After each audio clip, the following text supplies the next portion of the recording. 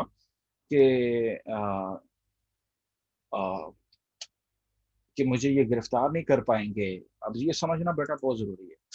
تو جب یہ فوجی قریب پہنچے ہیں, تو انہوں نے اپنے, جب ان کو پتا چلا کہ یہ مجھے اریسٹ کرنے آئے, تو انہوں نے جو گرنیڈز تھے ان کو ایکسپلوڈ کیا ہے. اور جو اس میں یہ کہا جاتا ہے کہ نواب اکبر بھٹی صاحب جو تھے اور کوئی 7 افسر اور 60 کے قریب پاکستانی جو سولجر تھے ان کو گرفتار کرنے جا رہے تھے.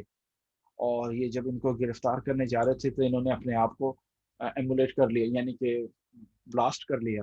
تو جب بلاسٹ کیے تو وہ پورے کا پورا جو غار تھا وہ نیچے منہدم ہو گیا, اور اس میں فوجی بھی شہید ہوئے, اور اکبر بھٹی صاحب بھی اپنی جان سے ہاتھ دھو بیٹھے اس واقعے کے اندر. تو یہ ایک اسٹیٹ کا ایک نیریٹو ہے. لیکن یہ جو بھٹی ہیں ان کا یہ ماننا ہے, بلکہ ایک جنرل پرسیپشن یہ مانی جاتی ہے, کیونکہ پرویز ان کا یہ مانا جاتا ہے کہ کوئی فوجی وغیرہ نہیں شہید ہوئے, اس کے اندر کوئی افسر وغیرہ شہید نہیں ہوئے, اور بلکہ پرویز مشرف نے اس کو کہا تھا کہ میں تمہیں ایسے ماروں گا تمہیں پتہ بھی نہیں چلے گا. تو ایک گائیڈڈ میزائل مارا گیا, اور اس گائیڈڈ میزائل کے ذریعے وہ سیدھا ان کے غار کے اوپر آ کے گرا, اور اس سے یہ خود شہید ہو گئے. اب یہ 2 کنٹروورسیز ہیں, آپ لوگوں نے اس کے اوپر ریسرچ کرنی ہے, فائنڈ آؤٹ کرنا ہے. میں نے دونوں چیزیں آپ کو بتا دی ہیں تاکہ یہ پتہ چلے. اچھا سنیں, اکبر بھٹی صاحب کی وفات جو 2006 میں ہوئی اس واقعے کے اندر, اس واقعے کے جب یہ ہوئی تھی تو بلوچستان کے صرف 5-7% کے اوپر انسرجنسی چل رہی تھی, صرف 5-7% کے اوپر پرابلم تھا, باقی حالات سمہاؤ ٹھیک تھے. اکبر بھٹی صاحب کی وفات کے بعد کیا ہوا کہ اتنی زیادہ ریزنٹمنٹ ہوئی. اب وہ کلات والے بھی اکٹھے ہو گئے, نوروز خان والے بھی اکٹھے ہو گئے, بھٹی بھی اکٹھے ہو گئے, مری بھی اکٹھے ہو گئے, مینگل بھی اکٹھے ہو گئے, اور پھر بلوچ پیپلز لبریشن فرنٹ بنی, اور اس کو ایکسٹینڈ کیا گیا مریوں کی طرف. پھر BLA بنے گی, بلوچستان لبریشن آرمی, BLF بنائے گی, بلوچستان لبریشن فرنٹ, اور اس طریقے سے بے شمار ڈیزیڈنٹ گروپس بن گئے, اور انہوں نے ویپنس اٹھا لیے, اور ان ویپنس پھر انہوں نے ایکسٹرنل فورسز سے بھی پیسے لیے, فنڈنگ لی, ٹریننگز لی. را اس کے اندر انوالو ہو گئی, اور بھی دنیا کی جو ملک دشمن پاکستان کی جو ایجنسیز تھیں اس کے اندر شامل ہو گئی. انہوں نے ان کو ٹرین کرنا شروع کر دیا, اور وہ جو 7% پہ انسرجنسی تھی وہ پھیل کے بلوچستان کے 70% علاقے تک پہنچ گئی. اور اس کی وجہ سے حالات لا اینڈ آرڈر سچویشن کے اتنے خراب ہوئے کہ پورے, اور پھر گالی دی گئی. پھر بلوچوں نے سیٹلرز, جتنے بھی وہاں پہ سیٹلرز تھے, اور سب سے زیادہ جو سیٹلرز تھے وہ پنجابی تھے, ان پنجابیوں کو چن چن کے مارا گیا. پورے یونیورسٹیز میں, کالجز میں, ہاسپٹلس میں, clerical staff, shop keeper, business man, جہاں پہ یہ نظر آتے تھے پنجابی, ان کو انہوں نے مارا کیونکہ یہ پنجاب نے مارا. اس کا میں آپ کو بتاتا ہوں کہ ان کے درمیان کتنی زیادہ ریزنٹمنٹ تھی. وہ یہ ہے کہ ایک دفعہ ایک فوج, میرا خیال ہے سوئی ڈیرہ بھگٹی کے قریب ایک پبلک اسکول بنا تھا. پبلک اسکول کے افتتاح کے لیے کچھ فوجی گئے, کچھ واقعہ اس طرح کا ہے, لیکن جو چیز سمجھانا چاہتا ہوں وہ ذرا سوچ لیجیے گا کہ ایک کلاس روم کے اندر بلوچ اسٹوڈنٹ بیٹھے ہوئے تھے چھوٹی کلاس کے, اور وہاں پہ 2 تصویریں لگی ہوئی تھیں. ایک اوپر تصویر لگی ہوئی تھی قائد اعظم صاحب کی رحمۃ اللہ علیہ کی, جو نیچے لگی ہوئی تھی پرویز مشرف صاحب کی. اب میں آپ کو بتانا چاہ رہا ہوں کہ بلوچستان کے اندر اس کو کیسے کنسٹرکٹ کیا گیا ہے کہ ہمارے معاملات کو کون کھا رہا ہے, کون لوٹ رہا ہے, کون کیا کر رہا ہے, وغیرہ وغیرہ. تو ایک فوجی جو ادھر گیا تو انہوں نے قائد اعظم کی تصویر کی طرف ہاتھ کر کے پوچھا یہ کون ہے, تو سارے بچوں نے کہا کہ یہ قائد اعظم رحمۃ اللہ علیہ ہیں, اور تو خوش ہو. پھر نیچے تصویر لگی ہوئی تھی پرویز مشرف صاحب کی, اس کی طرف ہاتھ کر کے انہوں نے پوچھا یہ کون ہے, تو سارے بچے خاموش ہو گئے, کسی نے نہیں جواب دیا. تو فوجی بڑا حیران ہوا کہ یہ جو افسر تھے یہ بڑے حیران ہوئے کہ یہ پرابلم کیا ہے, انہوں نے جواب کیوں نہیں دیا. تو جواب کیوں نہیں دیا, دوبارہ اس نے پوچھا کہ یہ کون ہے آپ بتائیں. پھر خاموشی. کلاس میں چھوٹے چھوٹے بچے تھے, دوسری تیسری جتنی بھی کلاس کے, خاموش. پھر تیسری مرتبہ پوچھا یہ کون ہے, بتائیے یہ بتا کیوں نہیں رہی یہ کون ہے. تو انہوں نے پھر کہا, ایک بچے نے بڑے کارنر میں بیٹھا ہوا تھا, آہستہ سے ہاتھ اٹھا کے کہا یہ پنجابی ہے. کون ہے؟ پرویز مشرف صاحب, آپ کو پتا اردو اسپیکنگ کراچی سے تھے, اور وہ پنجابی نہیں تھے, لیکن ایک امیج کنسٹرکٹ ہوا ہے گزشتہ 60 65 70 72 سالوں کے اندر کہ سارے کے سارے بلوچستان کے جو ریسورسز ہیں ان کو پنجابی لوٹ کے کھا گئے. اور اس میں کسی حد تک سچائی بھی ہے کہ ان کو بلوچستان کے لوگوں کو کچھ نہیں دیا گیا. کچھ نوابوں نے کھا لیا, کچھ سرداروں نے کھا لیا جو کچھ ملتے تھے, اور جو کچھ پیسہ ملا وہ کرپشن کی نظر ہو گیا. اور اگر یہ تو چلے ہوئے ہیں جو ملا, اور پھر تو سینٹر نے کبھی یہ دیکھا نہیں. آپ لوگوں نے پڑھا ہے 47 کے انٹرم کانسٹیٹیوشن میں, 56 کے کانسٹیٹیوشن میں, 62 کے کانسٹیٹیوشن میں کیا حالات تھے, کنکرنٹ لسٹ کیا تھی, سینٹرل لسٹ کیا تھی, پروونشنل لسٹ کیا تھی, سینٹرل گورنمنٹ کتنے معاملات پہ ڈومینیٹ کر رہی تھی, اور پروونسز کو کیا مل رہا تھا. تو ایک اور اسی وجہ سے ایسٹ پاکستان کرائسس بھی ہوا. ہم نے اپنے حالات کو خود خراب کیا, پھر غیروں نے آ کے اس کے اوپر حملہ کر دیا اور ہم سے وہ ٹوٹ گیا. تو یہ اس میں صحیح ہے. نواب اکبر بھٹی صاحب نے ایک انٹرویو میں کہا تھا کہ ہم چاہتے ہیں کہ وہ پہلے انہوں نے ایک مثال دی کہ بلوچ قوم کی مثال ایک گدھے کی سی ہے. بلوچ قوم کی مثال ایک گدھے کی سی ہے جس کا مالک بہت ظالم ہے اور کام بہت لیتا ہے. تو ہم چاہتے ہیں ہمارا مالک بدل جائے, ہم چاہتے ہیں ہمارا مالک بدل جائے. اور وہ نمائندے نے پوچھا آپ کون سا مالک بنانا چاہتے ہیں؟ کہتے ہیں ہم چاہتے ہیں امریکہ ہمارا مالک بن جائے. سنا ہے وہ کام تو لیتا ہے لیکن کھانے کو بھی بہت دیتا ہے. اب یہ اندازہ دیکھیں کہ کیا امیج تھی اسٹیٹ کے بارے میں بلوچستان کے لوگوں کے اندر. یہ ایک 60-70 سالوں کے اندر جو احساس محرومی جنم لی ہے وہ پھر ڈیسیڈنٹ گروپس کے اندر نکلی ہے. تو اسٹیٹ آف پاکستان کو چاہیے کہ ان کی معاملات کو دیکھیں, کیوں نہیں ان کے ساتھ ریکنسیلیشن ہو سکتی. 44% ہے, اتنا منرلس کے لحاظ سے, ہائیڈرو کاربن کے لحاظ سے, میٹلرجیکل بیلٹ کے لحاظ سے, سی پورٹس کے لحاظ سے پاکستان کا یہ اکنامک ہب ہے. لیکن اسٹیٹ کی پالیسیز ایسی ہیں کہ جو پہلے تو اڈاپٹ نہیں کرتی تھی, اب جب اڈاپٹ کرنا شروع کرتی تو غیر ملکی جو ایجنٹس ہیں ان کا کردار بہت زیادہ ہو گیا وہاں پہ, اور حالات اس کی وجہ سے بہت خراب ہو رہے ہیں. اور بچے میری بات سمجھ آئیے. اب میں کوشچنس لینا چاہتا ہوں. ایک تو عبد القدیر نے ہاتھ کھڑا کیا ہے. جی عبد القدیر سر پلیز میرا اٹینڈنس لگا دینا سر. اچھا, اور بیٹا اور بتائیے. علی رضا. جی بیٹا علی رضا. جی سر, جس طرح آج آپ سر دیکھیں تو تقریباً 2 بات. بیٹا مجھے آواز نہیں آ رہی ہے علی رضا, زور سے بولیے ذرا. جی سر اب آ رہی ہے؟ جی بیٹا ہاں بتاؤ. جی سر, جس طرح آج آپ پڑھایا ہے کہ جتنے بھی ان کے مطالبات تھے تقریباً ہم دیکھیں تو 90% ٹھیک تھے. تو سر اس میں اسٹیٹ نے ماں کا کردار کیوں نہیں ادا کیا؟ دیکھا جائے تو پھر یہ سسٹم کی غلطی ہے نا, کسی پنجابی کی غلطی نہیں ہے, کسی اور کی غلطی نہیں ہے. یہ ہمارے پھر گورنمنٹ سسٹم کا کام ہے. جب ایز اے پاکستانی دیکھتے ہیں تو ہم کہتے ہیں جی سارے پاکستانی ہیں, لیکن جب ہم گورننگ سسٹم کی طرف آتے ہیں تو پھر ایک فیڈرل بن جاتا ہے, ایک پروونشل آ جاتا ہے. یہ کیوں ہے سر؟ علی رضا بیٹا بات آپ کی ٹھیک ہے, میں اس بات میں 100% ریکنسائل کرتا ہوں آپ کے ساتھ کہ سینٹرل گورنمنٹ نے اگر اچھی طریقے سے کردار ادا کیا ہوتا تو یہ احساس محرومی نہ ہوتی, تو یہ حالات اس نہج پہ نہ پہنچتے.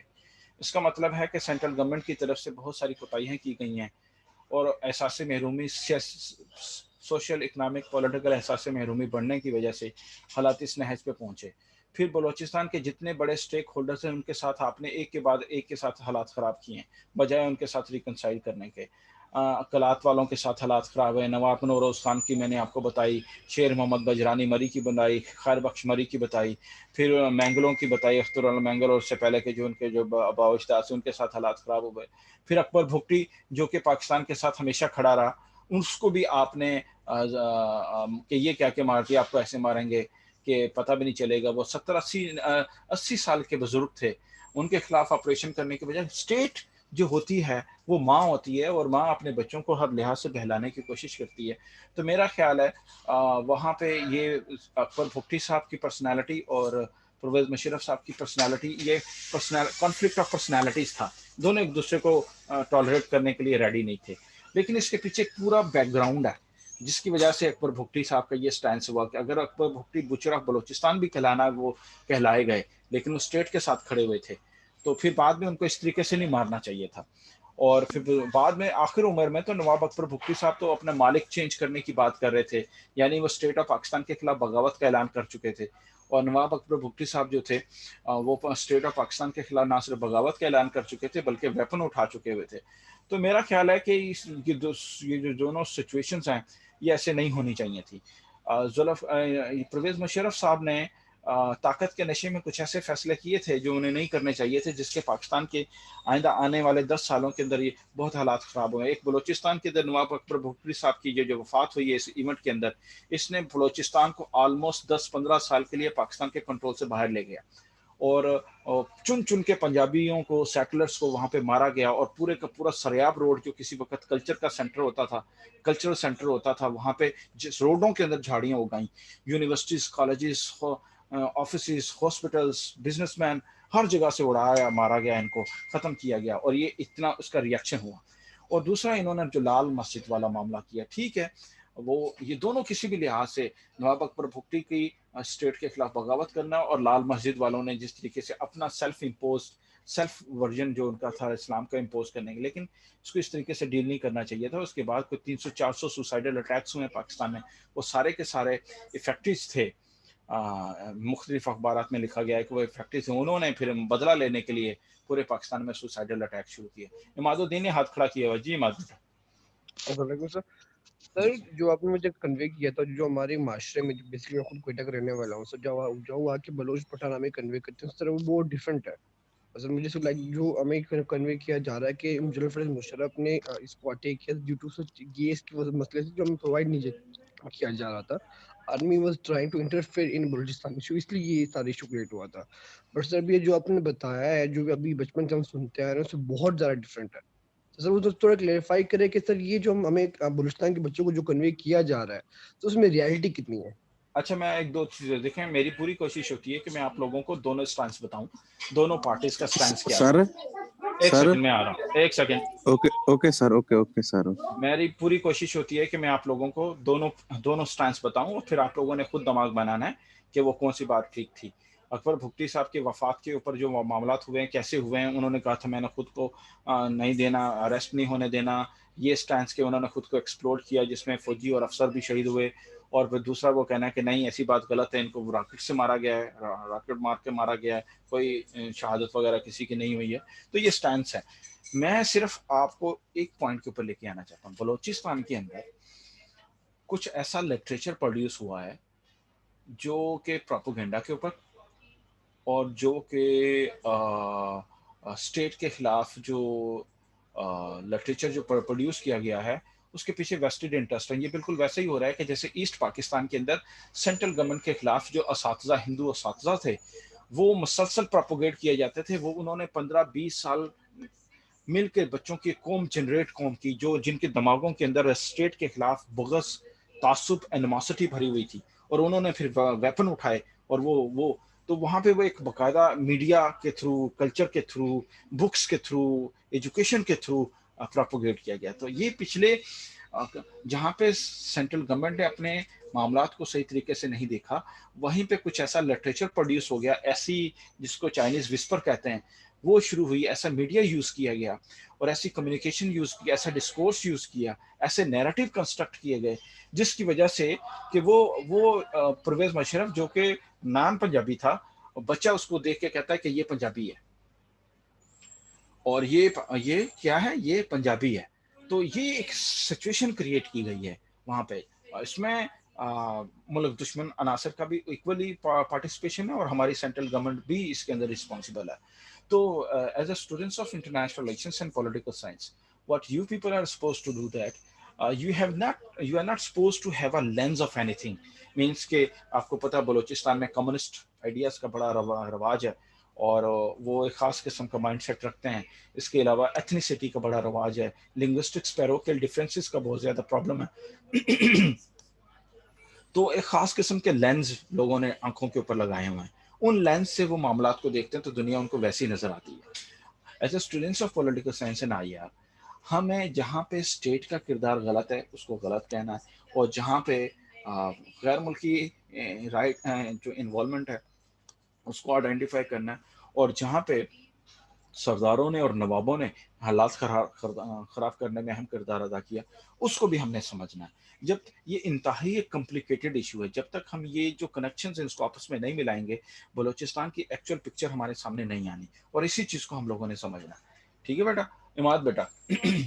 سر بٹ جو میں نے بکس پڑھی ہیں سر 8 بکس میں نے پڑھی ریگارڈنگ دس سر، 8 بک میں سر 5 میں کچھ اور ڈیفائن کیا ہے، 3 میں کچھ اور ڈیفائن کیا ہے سر۔ اگر آپ ہمیں کون سا بک ریکمینڈ کریں گے سر؟ ہم کس لحاظ سے اس دیکھیں سیریز آف میرے پاس آپ آ جائیے گا، میں آپ لوگوں کو، ہم یہ چاہتے ہیں کہ نہ تو آپ کے کسی قسم آپ نے لینس اڈاپٹ کر کے اس کے باقاعدہ اس پہ ریسرچ کریں اور چیزوں کو فائنڈ آؤٹ کرنے کی شروع کریں، کوشش کریں۔ ایک خاص قسم کا لٹریچر پروڈیوس کیا گیا ہے جان بوجھ کر، جیسا کہ پوری دنیا میں کیا جاتا ہے، اور وہ کیا گیا ہے تاکہ بلوچستان کے اندر پاکستان کے جو معاملات ہیں اور زیادہ خراب ہوں، اور فائنلی یہ پاکستان سے ڈائسیکٹ ہو جائے۔ تو as a students, what you people are supposed to do that you are not supposed to wear any kind of lens. جب وہ آپ لینس چھوڑ دیں گے، پہنیں گے نہیں، only then you will be able to find out and go deep into the reality کہ کیا چیزیں چل رہی ہیں اور پرابلم کیا ہو رہے ہیں۔ جی بیٹا آپ کوئی بات کوشچن کرنا چاہ رہے ہیں، کوئی بات کہنا چاہ رہے ہیں، پلیز لیٹ می نو۔ اچھا، اور ٹھیک ہے، یہ انشاءاللہ جو آج کا جو لیکچر ہے یہ بھی آپ لوگوں کو دے دیں گے، اور جو بکس بھی جو یہ جو نوٹس ہیں وہ بھی آپ کو مل جائیں گے till the next class. I think you must see you inshallah in my next immediate class. اللہ حافظ۔